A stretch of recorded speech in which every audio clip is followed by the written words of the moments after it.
How to feel.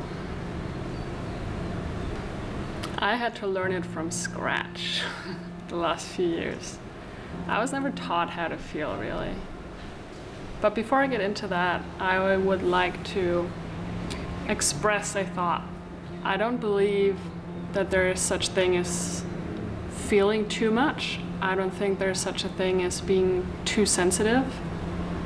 I think it's how we're conditioned, especially as women, from more the male side of things. I think many people are so afraid of feelings, and we either never learned or unlearned how to really feel. I believe this goes for most of us. That was one of my biggest struggles, because for most of my life, I had the belief going that feelings are bad. When you feel too much, when you're too emotional, that's a bad thing. And gladly I learned that that's bullshit. That we need to get rid of that. That every single human being on this planet needs to feel way more. There's no such thing really as drama, because I feel like drama is judging having a lot of feelings. Or when we say about someone, oh, you're such a drama queen, or oh, you're dramatizing, it's like, we're actually saying you're too emotional. You're expressing too much of your emotions or your feelings. And I think it's not about having too many feelings or emotions.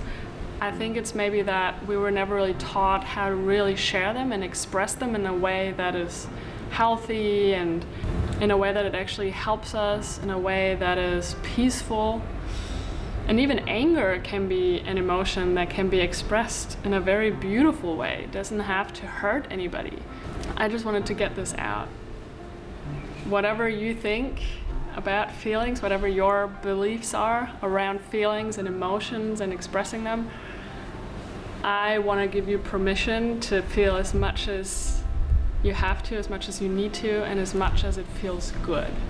And if other people can't deal with it, if they can't handle it, because they think you're feeling too much, because you're hypersensitive, you're too much, then that's their problem. Then they're not in touch with their feelings. You're reflecting back to them what they fear. So like I mentioned in the very beginning now, I had to learn it all. And I'm still learning how to feel. But I feel like I'd like to share some of my thoughts and experiences on that journey and my process of learning how to feel. For most of my life, I was suppressing feelings because I believed they were bad. I was conditioned that way, or I thought I wasn't supposed to have them. I thought that other people would judge me. I thought that it was just generally not safe to feel and to express feelings. Let it be feelings of love, let it be feelings of sadness, of anger. And so I internalized a lot. I suppressed a lot of what was going on inside of me. And so I stored a lot of energy, a lot of heavy energy in my body that expressed itself through various ways. Through problems with my gut, my stomach, through headaches, through skin problems, through back pain. And so eventually though, because I had to go through certain degrees of pain through separation from romantic partners, which started about 5 or 6 years ago. And as I was going through these really intense emotions and I had no idea how to deal with them, I didn't really have a choice. I had to start learning. And until this day, I still every day have to get in touch with myself and allow myself to feel whatever is coming up. And today during yoga, for example, we did so many hip exercises, and man, it went really deep.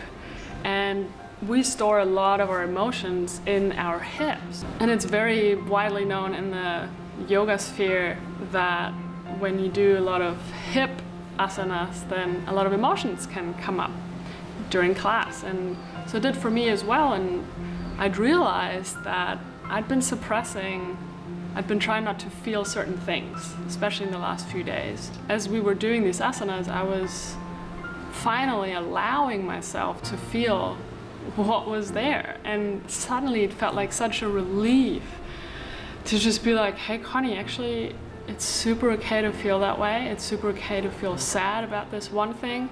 It's super okay to be scared or have some fear about a certain thing that's happening for me right now.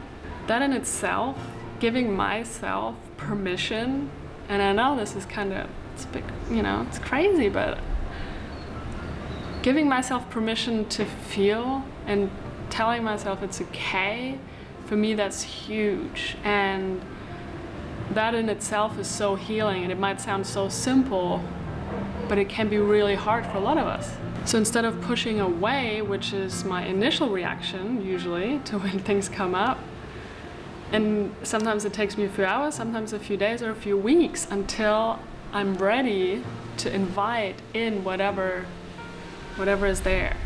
And with all of this, in this process, I have to constantly ask myself, Conni, what do you not want to feel right now? What do you feel ashamed of for feeling? What's really uncomfortable for you right now? What do you want to run away from feeling? Because I eventually learned what we resist persists. What I'm not wanting to feel right now, it's not going to go away. It'll keep coming back and coming back and coming back until I make friends with it, until I embrace it, until I give it the time and the space to just be here. The thing with feelings is that we can't really become aware of them.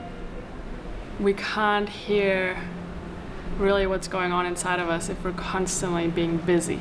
So if we're constantly moving and constantly occupying ourselves and distracting ourselves, there's no space to feel and hear what's going on for us.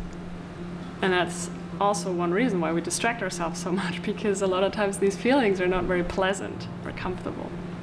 And so that's why meditation is such a huge thing. It's really just an opportunity for us to check in with ourselves and just feel, just sit and feel.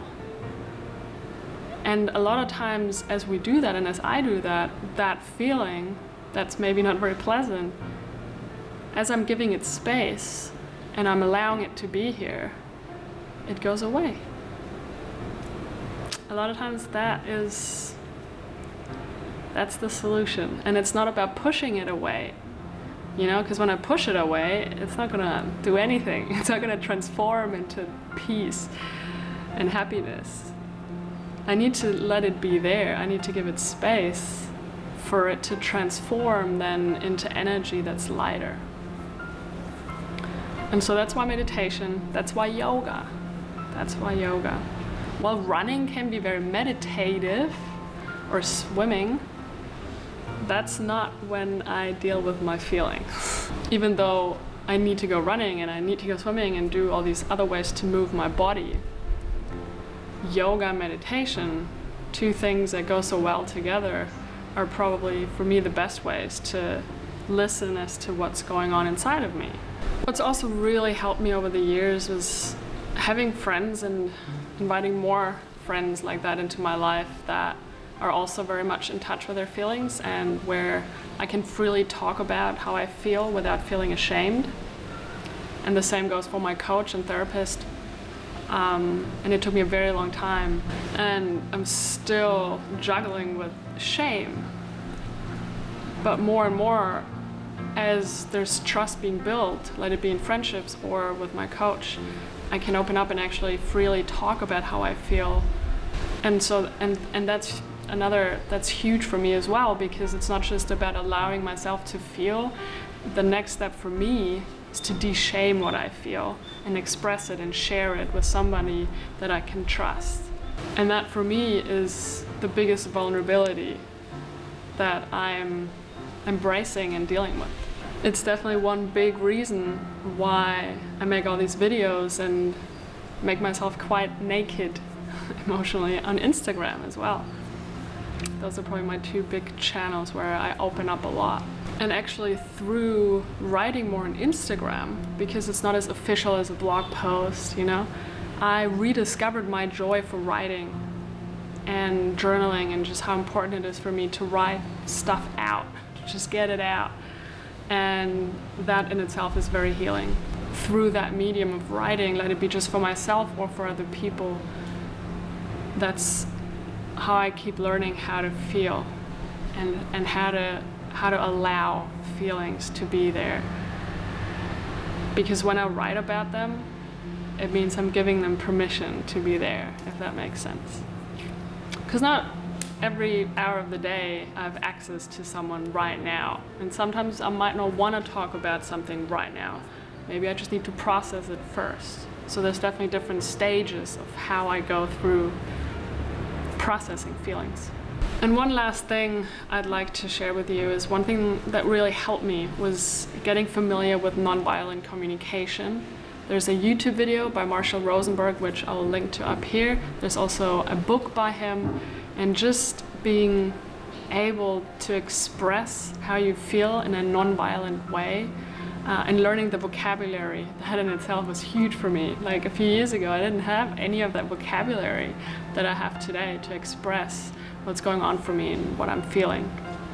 So definitely look into nonviolent communication, not just to be able to communicate nonviolently with other people, but also with ourselves, and that's where it starts. So thank you so much for watching this video. I really hope I could inspire you to feel more. Just know that you're not alone on this journey, on this path to coming home to yourself and feeling yourself more and creating a safe space for yourself to feel and express all of that. And I'd love it if you shared with me in the comments what your connection is with feeling and where you are in that process and what's helping you, and maybe feelings you're ashamed of. And if you enjoyed my video, give me a thumbs up, subscribe to my channel for more juicy content like this, and I'll see you in the next video. Thank you so much, guys. Love from Bali. Bye.